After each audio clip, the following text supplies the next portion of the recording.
Tal? Buenas tardes, amigos. Bienvenidos al tercer día de transmisiones en el Festival de la Astronomía Tribu. Espero que nos haya seguido. Recuerda el lunes la charla de Alejandra Estela que nos platicó sobre astrofotografía. Ayer martes tuvimos la inauguración y hoy miércoles vamos a seguir con un rockstar fuera de este mundo, porque literalmente uno de sus varios campos de estudio precisamente son los asteroides. Hoy tenemos la valiosa participación del doctor Vicente Hernández. Te voy a platicar poquito de él, si no nos tomaría eso toda la tarde. El doctor Vicente es ingeniero químico y tiene una maestría en astronomía y un doctorado en astrofísica, ambos por la UNAM. Algunas de sus áreas de investigación son las propiedades físicas y químicas del gas en regiones donde nacen estrellas mucho más grandes y masivas de nuestro Sol. El doctor Vicente Hernández es parte del Consejo Quintanarroense de Ciencia y director del planetario Cozumel. Vicente, buenas tardes, bienvenido, ¿cómo estás? Muchísimas gracias, Cuauhtémoc. Gracias por la invitación y un saludo a todas las personas que nos están viendo. Pues, Vicente, te dejo con nuestro público para platicarnos un poquito más afuera de este planeta. Adelante, por favor. Muy bien, pues vamos a darle. El día de hoy, pues en el marco de este Festival de la Astronomía, a quien agradezco muchísimo a Cuauhtémoc nuevamente y a todos los organizadores. Sé que nos ven desde distintos sitios, desde el planetario de Guadalajara, de Lunaria. Entonces, pues creo que es una buena oportunidad para que si nos están viendo, pues compartan esta charla y se unan a las siguientes transmisiones que va a haber en los siguientes días y las que ya hubo, pues que las compartan también.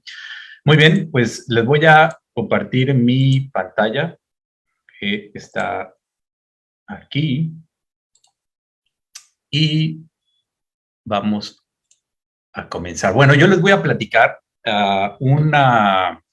pues es una y varias historias acerca de lo que conocemos de estos objetos del sistema solar, muy interesantes y que además debería de preocuparnos y de ocuparnos el conocernos más, porque así como la pandemia llegó en el momento menos esperado, los objetos que están cerca de nuestro planeta, orbitando el Sol, orbitando algunos de los planetas, pero que eventualmente se acercan a nosotros, podrían ocasionarnos pues un dolor de cabeza o un problema bastante serio. Les voy a platicar acerca de los asteroides y la charla quiero iniciarla con esta imagen de este señor, que este es un verdadero rockstar. Yo soy un simple comunicador de la ciencia, pero este señor, que seguramente ubicarán, y si no, en un momento más les voy a decir quién es, está ahí a su extremo. En el centro están una viñeta de unos dinosaurios que están pidiendo un deseo, como todos nosotros lo hacemos cuando vemos una fugaz, un meteoro entrar en la atmósfera. ¿Quién no ha pedido un deseo? Bueno, ellos están pidiendo un deseo que seguro que no se les cumplirá, y lo que les llegó después de ese objeto no fue nada bueno. Y en el extremo, pues una roca que encontramos por ahí en el sistema solar. Para comenzar esta historia, me gustaría ir y llevarlos a ustedes hacia una noche, un momento de oscuridad con el cielo nocturno. Cuando vemos las estrellas, cuando vemos el cielo nocturno en general, notamos inmediatamente un montón de puntos. La gran mayoría de ellos son las estrellas que conocemos, son soles, objetos que están a decenas o cientos de años luz de nosotros. Sin embargo, en ese campo estrellado que podemos ver en cualquier noche despejada y libre de contaminación lumínica, regularmente vemos algunos puntos que sobresalen, pero que además de sobresalir, a veces por su brillo, por su posición, estos objetos se mueven. Y a lo largo de la historia de la humanidad, hemos notado que varios de estos objetos que vemos en el cielo nocturno tienen una peculiar trayectoria, tienen un desplazamiento muy interesante. Me refiero, obviamente, pues, entre otros, a los planetas y a la Luna. Esta imagen es de la mañana, de casi la madrugada del primero, si no estoy mal, el 30 de enero del 2016. Y miren esta imagen muy interesante, porque justo a esta hora de la madrugada podíamos ver los 5 planetas que siempre hemos podido observar a simple vista, más la Luna. De extremo izquierdo y más hacia el horizonte tenemos a Mercurio, un puntito pequeñito, luego está el planeta Venus, luego está Saturno, luego está Marte, por ahí el objeto más brillante es la Luna y en el extremo derecho, ahí está Júpiter.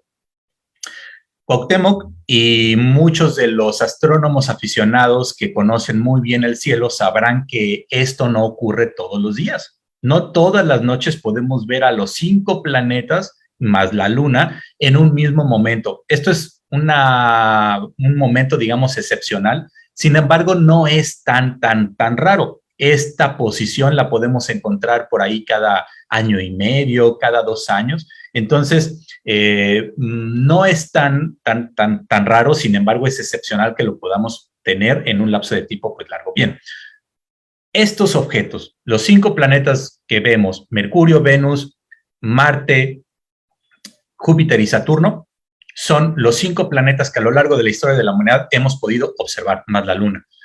Y durante muchísimo tiempo, hasta la invención del telescopio, eran los únicos cuerpos que nosotros asociábamos al sistema solar.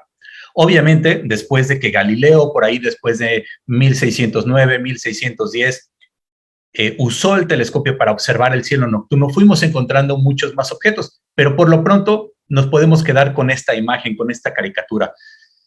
A escala de tamaño, tenemos al extremo izquierdo el Sol. Vean el tamaño enorme que tiene en comparación con los planetas. Luego está Mercurio, que es bastante pequeñito, un tamaño casi similar al de nuestro satélite natural, al de la Luna.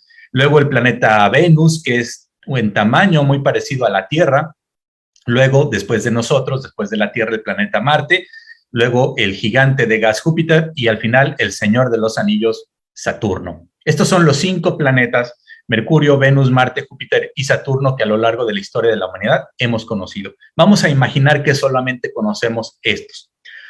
Cuando por ahí del siglo XVII conocíamos más, siglo XVII, XVIII, conocíamos las distancias a los planetas, teníamos bastante bien imaginado esta caricatura, este boceto del sistema solar.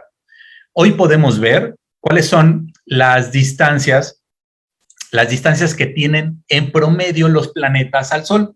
Vamos a hacerlo así muy rápidamente, a checarlo. 58 millones de kilómetros del Sol a Mercurio, 108 del Sol a Venus, unos 150 del Sol a la Tierra, 128 del Sol a Marte, 780 del Sol a Júpiter y finalmente del Sol a Saturno, unos 1432. Esta es la distancia media. Bien, para no lidiar tanto con estos millones de kilómetros, vamos a ponerlos a escala de un paso. Vamos a decir que la distancia de la Tierra al Sol es 1 metro, es un paso largo, digamos. Al extremo de esta tabla podemos ver la distancia a la que estarían los planetas. Muy bien.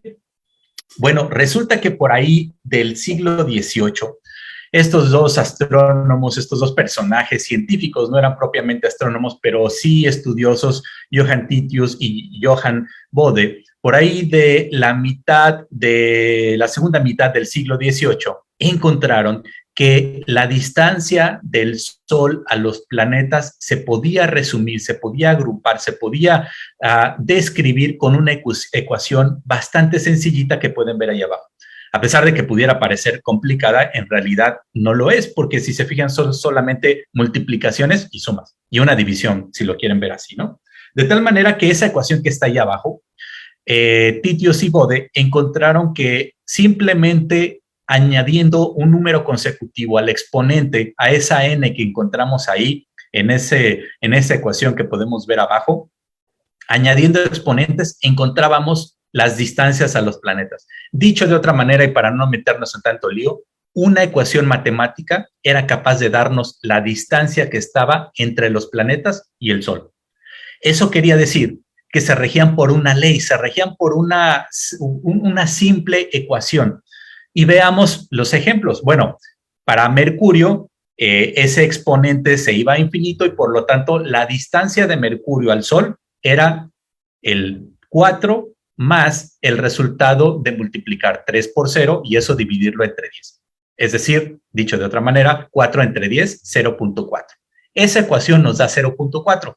¿Saben cuál es la distancia promedio real? 0.39. Muy cerca. Vamos a continuar. Vamos a ponerle un 0 a ese exponente y vamos a hacer la parte matemática. 2 a la 0 es 1, 3 por 1, 3, más 4, 7. 7 entre 10, 0.7. Eso es lo que nos da la ecuación matemática. ¿Y saben cuál es la distancia promedio del Sol a Venus? 0.72. Súper cerca, muy, muy cerca. Vamos con la Tierra, 2 a la 1 es 2, por 3, 6, 6 más 4, 10. 10 entre 10, 1. ¿Cuál es la distancia promedio de la Tierra al Sol? 1. Así como lo veíamos ejemplificado en la escala que tenemos acá, haciendo la conversión. Bueno, esta distancia es en la unidad de medida que nosotros llamamos unidad astronómica, que es la distancia promedio del Sol a la Tierra. Si nosotros continuamos con las operaciones, fíjense cómo lo que calculamos con la ecuación de Titius-Bode es prácticamente igual de lo que es realmente. Y resulta que al siguiente siglo, por ahí en el mismo siglo, pero casi a finales, en 1781, William Herschel, que es uno de los santos patronos de los astrónomos profesionales y de los astrónomos aficionados, descubre el planeta Urano en 1781. Calculan la distancia del Sol al planeta Urano y reafirma la ley Titius-Bode. Si le añadimos ahí un número, como lo estábamos viendo, ahora para el planeta, estoy yéndome para atrás, perdón, si le añadimos ahora la distancia al planeta Urano, fíjense cómo el exponente que le toca a Urano es el 6, 2 a la 6, eso multiplicado por 3, le suman 4 y lo dividen entre 10, les va a dar 19.6.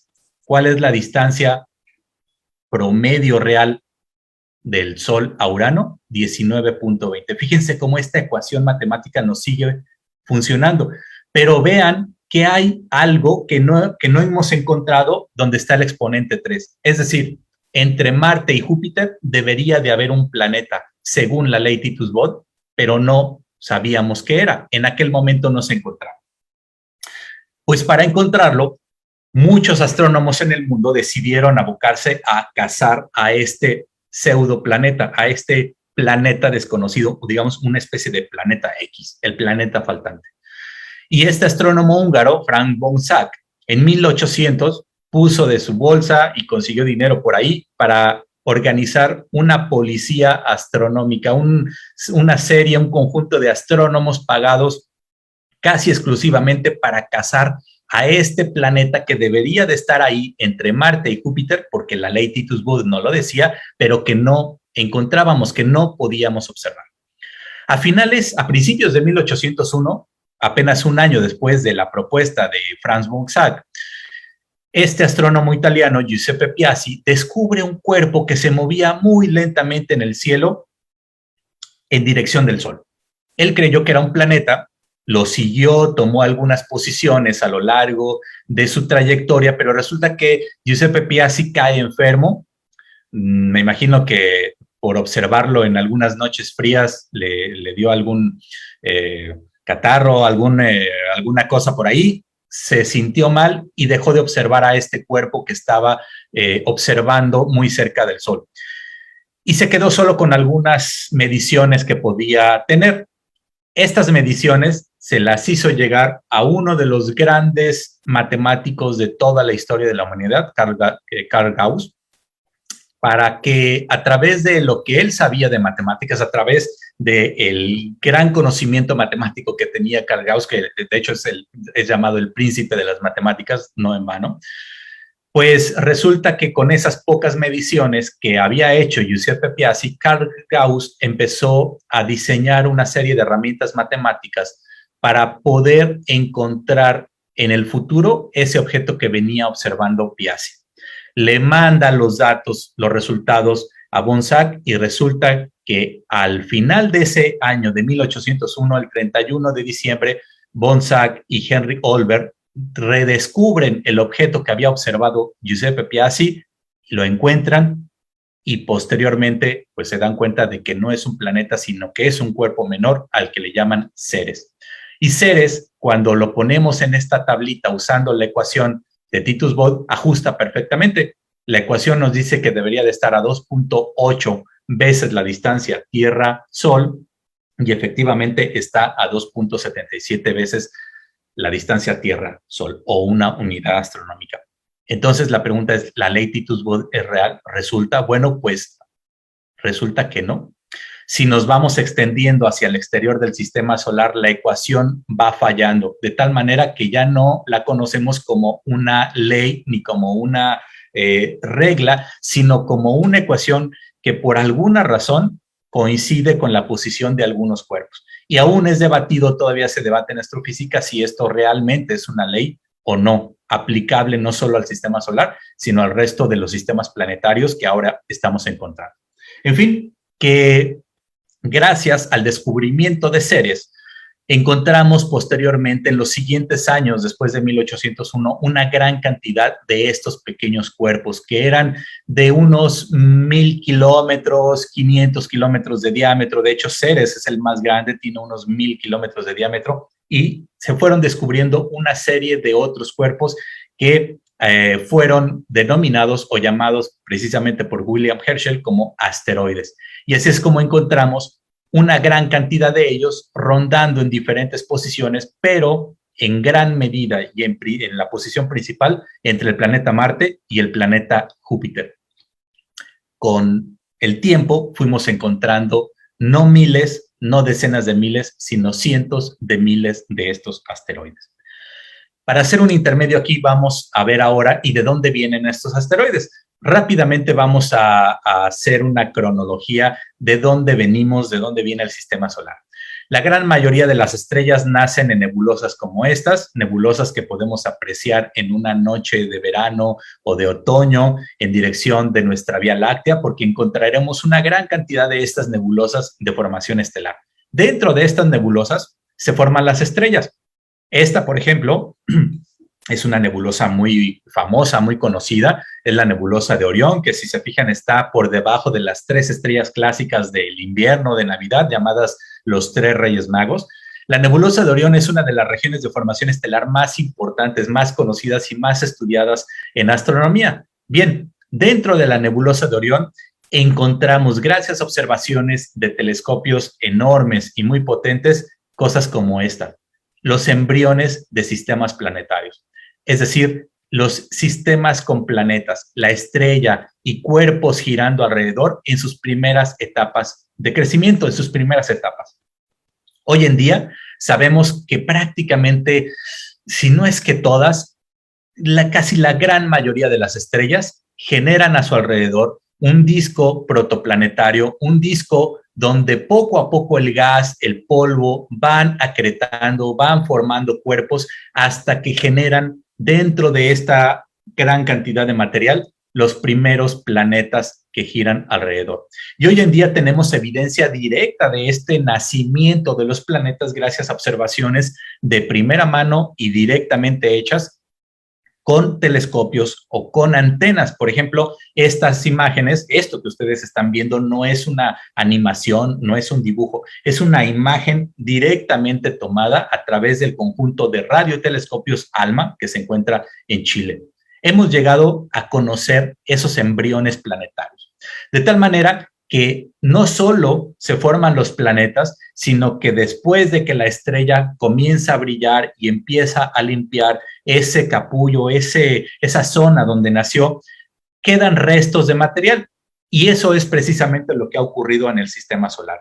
Mucho del material que no logró acretarse, no logró llegar a la formación de un planeta, quedó distribuido en diferentes zonas del sistema solar, pero muy especialmente en lo que ahora conocemos y llamamos el cinturón de asteroides, que como ya vimos, gracias a los descubrimientos de varios astrónomos en el siglo XVIII y siglo XIX, pues se ubican en esta franja y que conocemos ahora como el cinturón de asteroides. El cinturón de asteroides, que está ejemplificado aquí, está mostrado en esta gráfica. Podemos ver en el eje X la distancia de los planetas al Sol, medido en unidades astronómicas, es decir, la distancia promedio de la Tierra al Sol. Y en el eje Y podemos ver la inclinación que tienen estos cuerpos. Bien, todos esos puntos azules que vemos ahí y que además tienen un color diferenciado por la saturación, fíjense, cada puntito que está en esta zona es un asteroide. Y podemos notar claramente cómo la gran mayoría de los asteroides está contenido entre Marte, que está aquí, a 1.5 unidades astronómicas, más o menos, y acá, donde está Júpiter, poco más de 5 unidades astronómicas. La gran mayoría de los asteroides, entonces, está ubicado en esta zona entre unos 2 y unos 3,5 veces la distancia de la Tierra al Sol. Si se fijan, hay zonas en donde no tenemos muchos de estos asteroides. Son zonas en donde hay cierta inestabilidad dinámica, cierta inestabilidad gravitacional y que hace que los asteroides se desplacen a otras posiciones más preferenciales. Muy bien, resulta que no todos los asteroides están hasta allá, no todos los asteroides están lejos después de la órbita de Marte. Hay una gran cantidad de asteroides que son cercanos al planeta Tierra y que en diversos momentos de su trayectoria cruzan o pasan muy cerca de la órbita de la Tierra, de tal manera que hoy en día hemos podido clasificarlos, hemos podido incluso agruparlos en ciertas familias para estudiarlos mejor. Lo que es verdad, lo que es cierto, es que al día de hoy, asteroides cercanos a la Tierra hay por miles. Y eso, en principio, comienza a llamar nuestra atención, porque muchos de ellos cruzan la órbita de la Tierra en algún punto.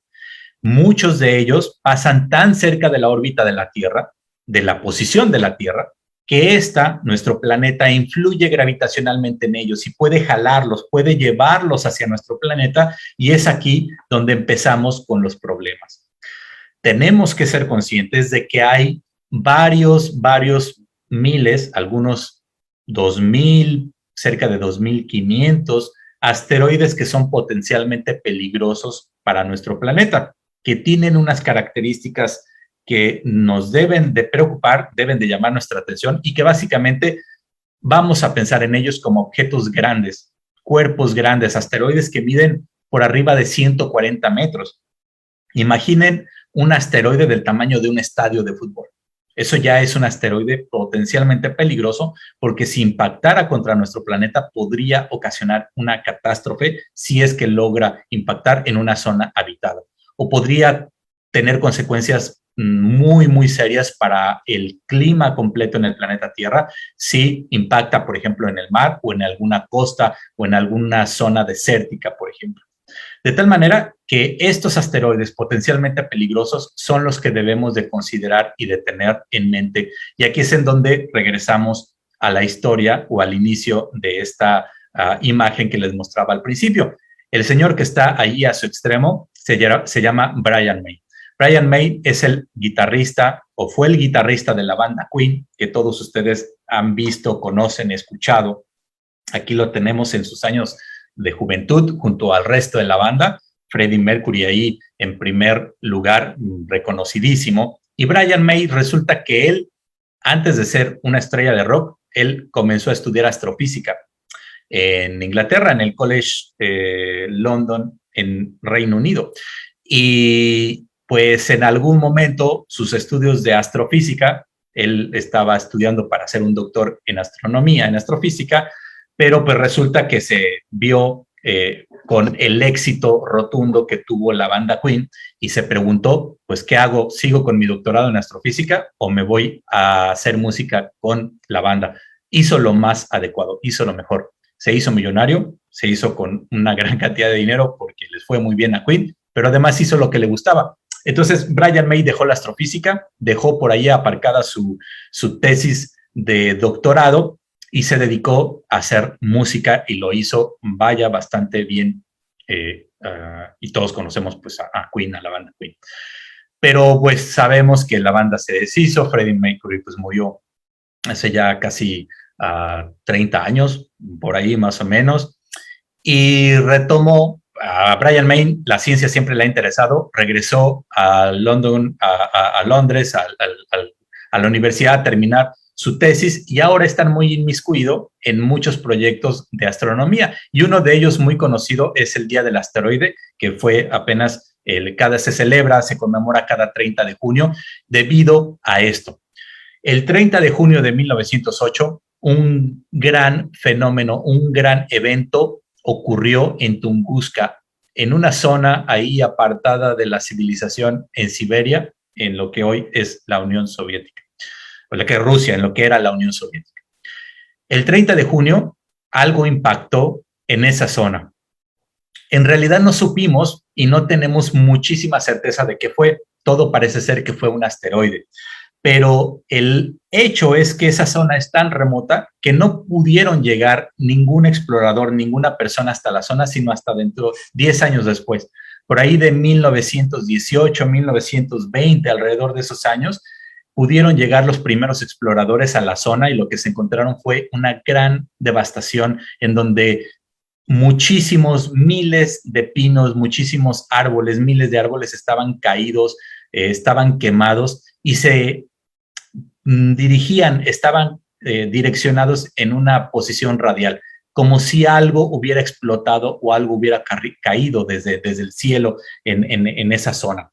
Resulta que pues lo más probable es que haya sido un asteroide, lo más probable es que haya sido un evento astronómico, puede haber sido un cometa, pero con muy poca cantidad de agua, tal vez.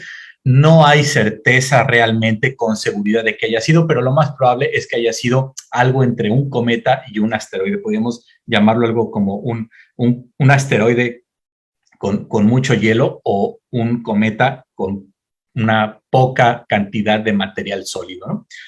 Pero desde 1908 no ha sido el único gran objeto que ha caído.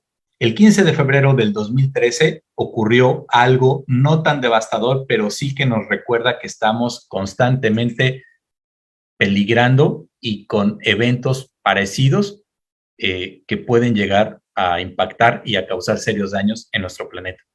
También en la zona de Rusia, pero ahora un poco alejado de ahí, en Chelyabinsk, el 15 de febrero cayó un cuerpo que si ustedes van a YouTube y buscan Chelyabinsk asteroide, si ustedes ponen estas palabras Chelyabinsk y asteroide o asteroide Rusia 2013, les van a salir unos videos impresionantes en donde pueden ver cómo la onda de choque de este cuerpo que entró en la atmósfera rompe ventanas, tumba puertas, daña los oídos de las personas en esa ciudad, en esa zona.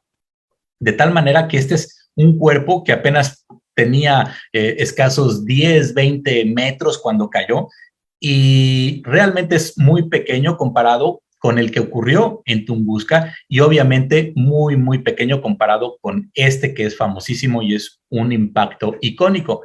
Hace unos 65 millones de años, muy cerca de aquí, de hecho, muy cerca de donde yo estoy, en la península de lo que era o en lo que sería la península de Yucatán, en lo que ahora conocemos muy cerca, una zona muy cerca a Chilchulub, un pueblo, un puerto en el estado de Yucatán, pues todo parece indicar que hace 65 millones de años cayó un gran asteroide.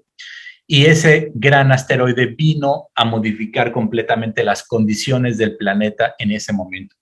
Y todo parece indicar que ese asteroide que impactó hace 65 millones de años en la zona que ahora conocemos como el cráter de Chicxulub, fue como la patadita, fue la gota que derramó el vaso para dar pie a la extinción de los dinosaurios y a la posterior emergencia y dominio, digamos, de los mamíferos. En aquellos momentos había mamíferos también, pero eran muy pequeños, eran prácticamente como una especie de tlacuaches o mamíferos de talla pequeña. Y debido al impacto de este asteroide, los grandes animales, los dinosaurios, sucumbieron. Lo que vino después del impacto de Chicxulub fue un apocalipsis. Grandes cantidades de material salieron eyectados en la atmósfera de tal manera que la luz del sol quedó cubierta y las plantas que comían varios de los animales herbívoros en aquellos momentos, dejó de crecer, esos animales herbívoros murieron y los animales que comían otros animales, los carnívoros, se quedaron sin alimento. Y esto provocó la rápida extinción de las especies que ahora conocemos como los dinosaurios. Lo que sabemos ahora es que en esta zona de Chicxulub, por ahí de los años 40 del siglo pasado, ingenieros mexicanos encontraron anomalías en esta zona, anomalías geomagnéticas, es decir, grandes concentraciones de materiales que modificaban un poco la fuerza de gravedad en esa zona y que con estudios posteriores pues se comprobó que era nada más y nada menos que un enorme cráter, muy probablemente producido por el impacto de un cuerpo. Hay muchas personas que creen o piensan que los actuales cenotes, las actuales cuevas que hay en la península de Yucatán, son los restos de los impactos de todas esas rocas. Pues no, en realidad no. Los cenotes y toda la parte geológica prácticamente superficial en Yucatán, en Campeche, aquí en Quintana Roo, son fenómenos relativamente jóvenes. Los cenotes son agujeros en la tierra en el terreno debido al desgaste que va teniendo el material kárstico que tenemos aquí en la península, pero son muy, muy jóvenes. Un cenote aquí en la península podría tener 10,000 a 20,000 años en el caso más extremo, ¿no? Realmente los cenotes son producto de fenómenos muchísimo más recientes. No son para nada producto del impacto de este asteroide que ocurrió hace 65 millones de años. Junto con esta evidencia del impacto de que algo había caído en esa zona, los paleontólogos y geólogos comenzaron a encontrar una serie de anomalías. Por supuesto, se detenía la emergencia, se detenía el hallazgo de restos de dinosaurios en una etapa en la cual estaba asociada de una o de otra manera con un evento catastrófico, con algo que los había detenido así de golpe. Pero diversos estudios en diversos lugares en el planeta dieron como resultado que justo en esa capa limítrofe donde dejábamos de ver restos de dinosaurios, había ciertos metales extraños, ciertos materiales, metales entre ellos, que son muy raros en la superficie de la Tierra. Y uno de ellos, el más claro, el más evidente, es el iridio, uno de los elementos químicos de la tabla periódica. En el planeta Tierra, en la superficie, el iridio es rarísimo, es muy, muy, muy raro. Pero hay sitios en los que está en una cantidad impresionante, en los que hay un salto enorme en la cantidad de este material. Y resulta que cuando hacemos un análisis del salto en abundancia de este material, sobrepuesto con algunas de los estudios de las capas geológicas, un gran salto, un gran incremento en la cantidad de iridio queda justo y casi exactamente en las capas que estaban expuestas hace 65 millones de años. Ahí se dejan de encontrar una gran cantidad de microorganismos. Su vida se detuvo ahí, prácticamente no continúa el hallazgo de muchísimos materiales y a cambio tenemos un gran contenido de iridio. Bueno, resulta que el iridio es un material, es un elemento químico que se encuentra en gran abundancia en los asteroides. De tal manera que poco a poco fuimos armando un pequeño rompecabezas o un gran rompecabezas científico que nos decía que parecía que todo indicaba que hace unos 65 millones de años los dinosaurios dejaron de habitar este planeta, comenzaron a extinguirse debido a un impacto de un material, de un asteroide, de un objeto que llegó y se impactó en esta zona de la península de Yucatán. Todo parece indicar que a partir de este impacto vinieron una serie, como les comentaba, de catástrofes climáticas en donde inclusive hubo material que salió eyectado desde la península de Yucatán hasta las partes más al norte de Estados Unidos, hacia la parte casi colindante superior, llegando a los Grandes Lagos en la parte norte de Canadá. Para poner en contexto de qué está, del tamaño de este objeto que pudo haber impactado, que impactó hace 65 millones de años, déjenme decirles que lo que se cree, lo que se piensa es que tenía unos 10 kilómetros de diámetro. Muy bien, para ejemplificar el tamaño, les puse aquí el mapa de Guadalajara, una vista de Google de la ciudad de Guadalajara, y este asteroide llamado 951 Gaspra, que mide unos 18.2 kilómetros. Vean, si lo pusiéramos prácticamente desde Tonalá, en uno de sus extremos, el asteroide solito llegaba hasta más allá del centro de Guadalajara. Vamos a considerar que la mitad de este asteroide es el tamaño que tenía el asteroide de Chicxulub, el que impactó hace 65 millones de años. Muy bien, imagínense tener un asteroide que tenga un tamaño, digamos, por ahí de, ¿qué les gusta? De la calzada Independencia hasta Revolución, hasta una de las estaciones del nuevo tren ligero, o de, digamos, de la calzada Independencia hasta la avenida López Mateos. O sea, vean el tamaño, prácticamente es un cuarto del tamaño de la ciudad de Guadalajara, solo de la ciudad de Guadalajara, ¿no? Para ponerlo en términos locales, puse a una escala similar el canal que hay entre nosotros aquí en Cozumel y Playa del Carmen. Vean, Gaspra prácticamente forma un puente entre Playa del Carmen y nosotros, ¿no? Bueno, la mitad de esto era más o menos el tamaño del asteroide que impactó hace 65 millones de años.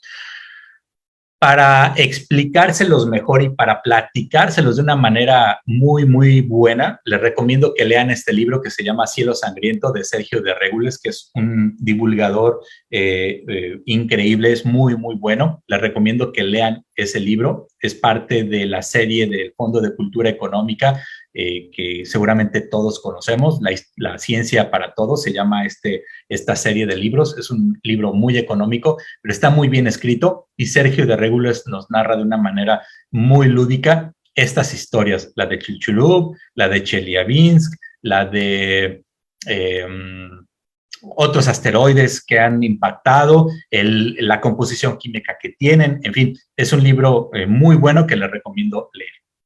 Y bueno, ¿qué estamos haciendo ahora? ¿Qué se hace ahora en el mundo para poder saber algo de estos posibles objetos que podrían impactar en la Tierra? Bueno, a lo largo del planeta hay una gran cantidad de observatorios y de proyectos que le están dando seguimiento a los asteroides cercanos a la Tierra.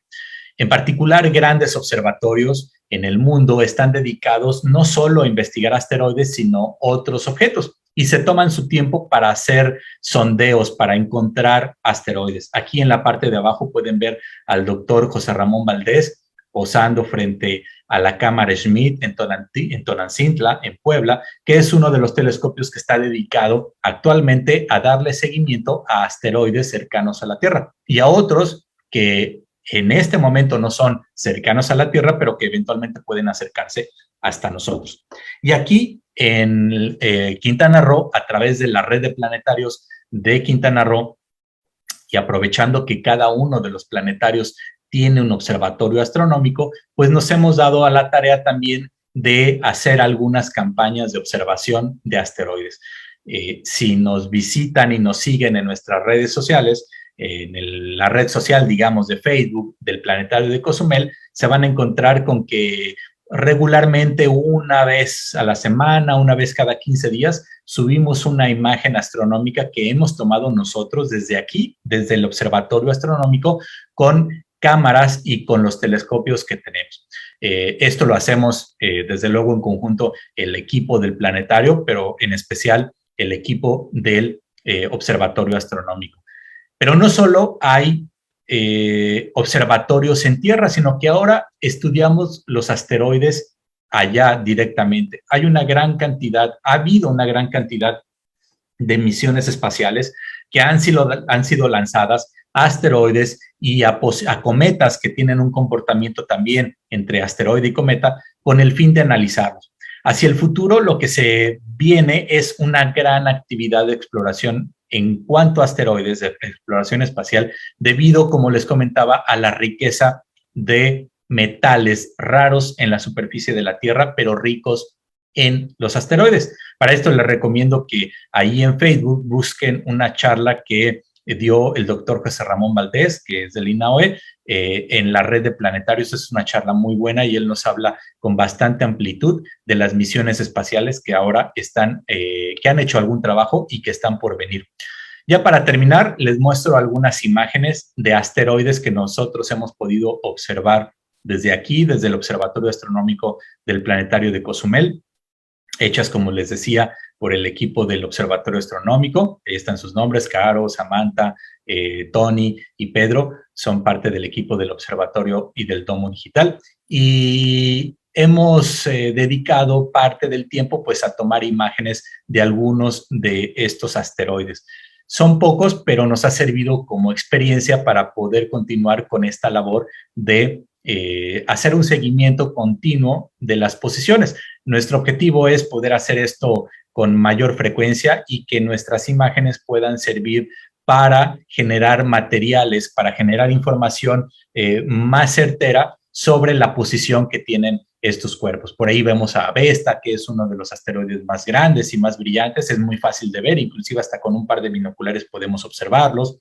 Otros, por ejemplo, muy famoso el asteroide Apophis, que es un asteroide que seguramente han escuchado. Si ustedes buscan en Google asteroide Apophis, se van a encontrar con muchas noticias amarillistas, pero lo cierto es que es un asteroide que, aunque cercano a la Tierra, no nos va a impactar.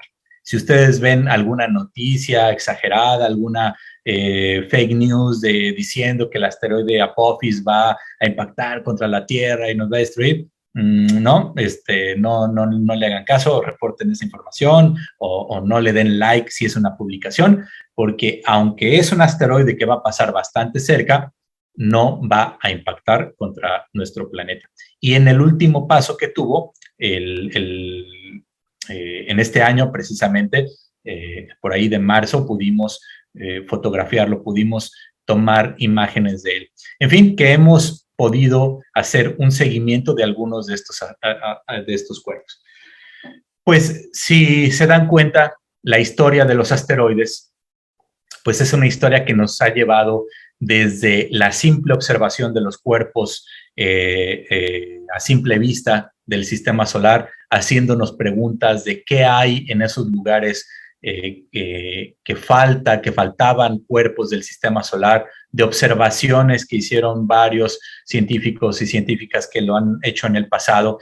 Es una historia que también nos lleva a nuestro pasado más remoto con los dinosaurios y con los mamíferos que emergieron después de esa gran catástrofe y de la cual venimos nosotros. Y así llegamos hasta la actualidad en un intento por entender más estos cuerpos, por estudiarlos y por prever, porque si ya impactaron en el pasado, siguen impactando en el presente y seguirán impactando en el futuro.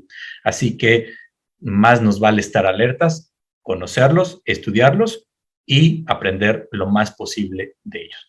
Y pues sin más, dejo aquí mi charla y les agradezco muchísimo la atención que hayan tenido para esta. Si tienen alguna duda, alguna pregunta, pues estoy aquí con ustedes. Muchas gracias, Octemo. Gracias a ti, Vicente, y por supuesto que hay varias preguntas y saludos. Mira, tenemos aquí 3 celulares en torno, entonces pues voy a estar cambiando entre ellos. Y mira, primero tenemos saludos de Astronomono, el multipremiado astrofotógrafo, presidente de la Sociedad Astronómica de Guadalajara, a quienes mandamos un saludo a todos los compañeros de esa muy importante agrupación. Tenemos saludos desde la zona Valles de Justo, un abrazo donde quiera que te encuentres. Zulet tiene una pregunta muy interesante, Vicente, y me menciona, quiere saber si hay algún asteroide identificado por algún mexicano.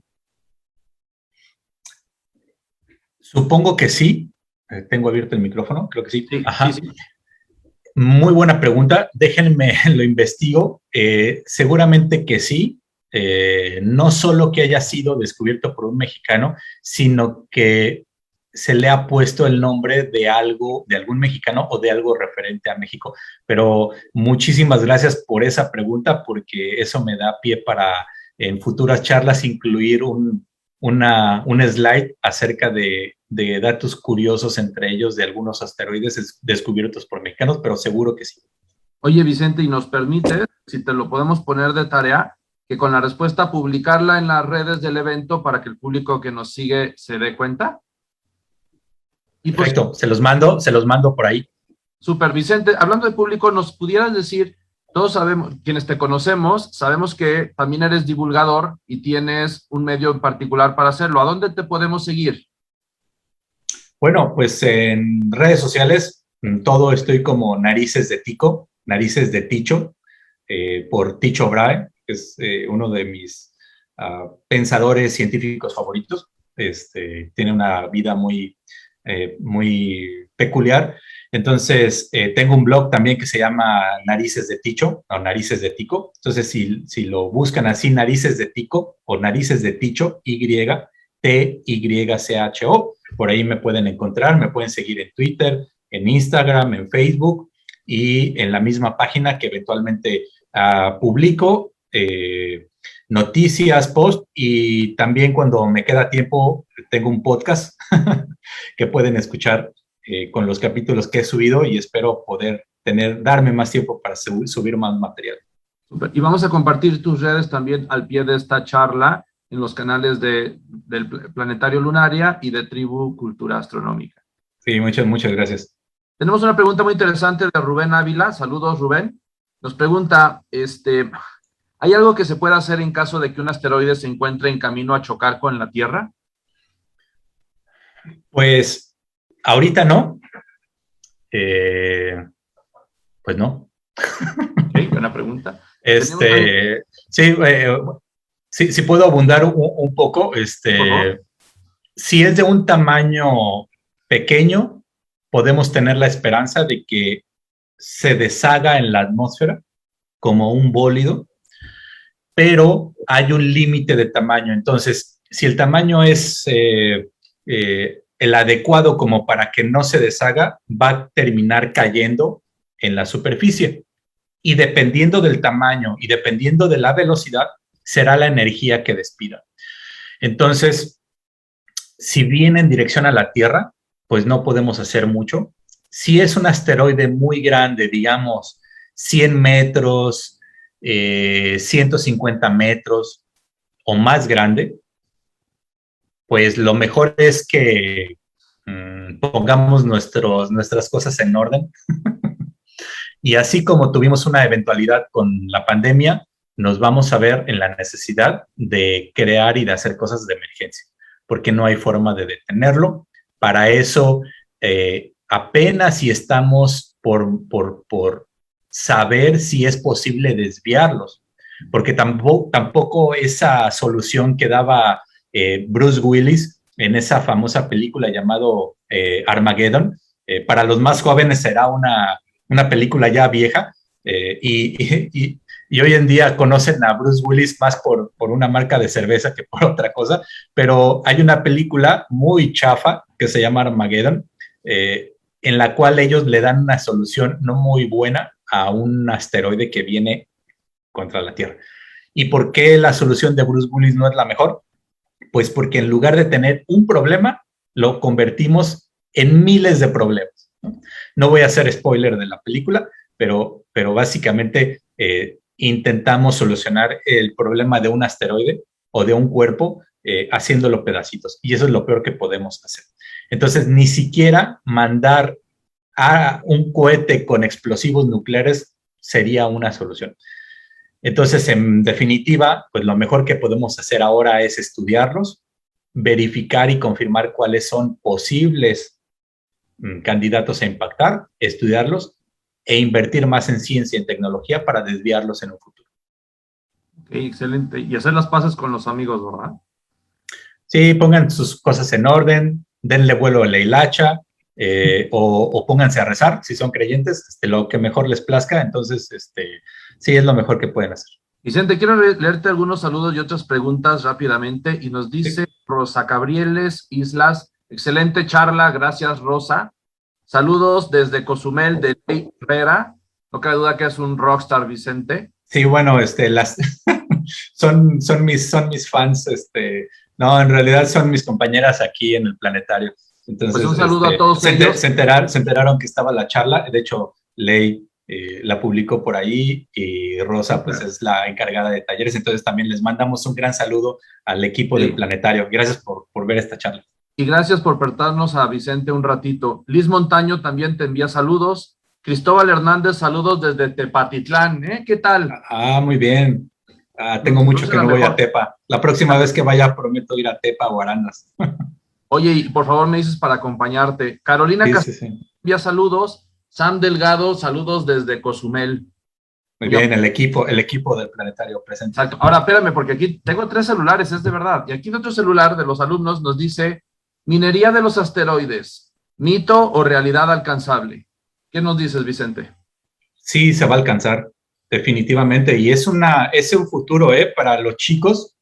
O sea, ténganlo en mente porque muy probablemente los chicos que ahorita están en secundaria, en preparatoria, pueden convertirse en unos exploradores de metales muy, muy raros y que con la tecnología adecuada podemos ir por ellos hasta los asteroides. Obviamente, ir y explotar la minería espacial, hacer minería espacial, desarrolla y tiene una serie de preguntas muy interesantes, como desde éticas, preguntas éticas.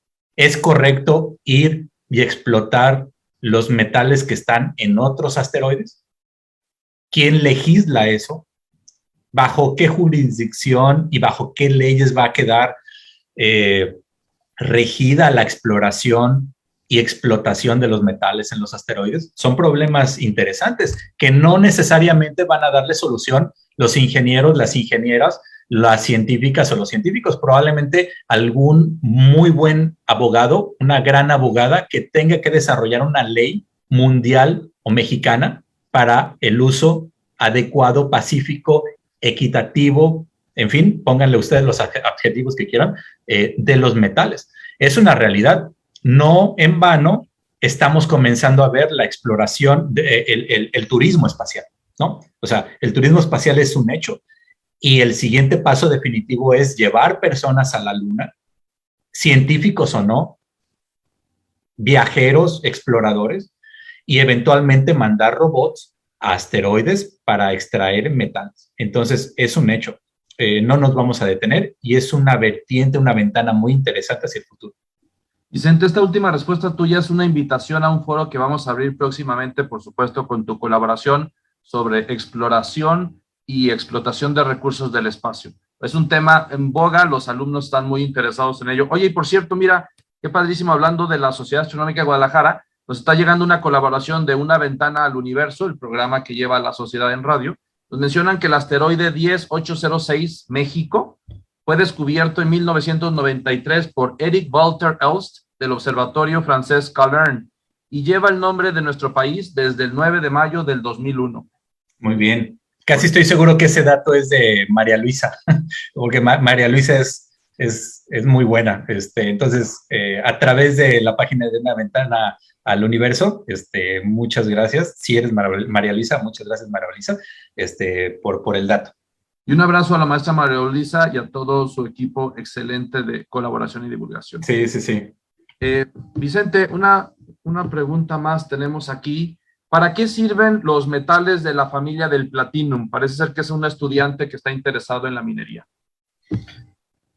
Pues no lo sé con precisión, pero tengo entendido que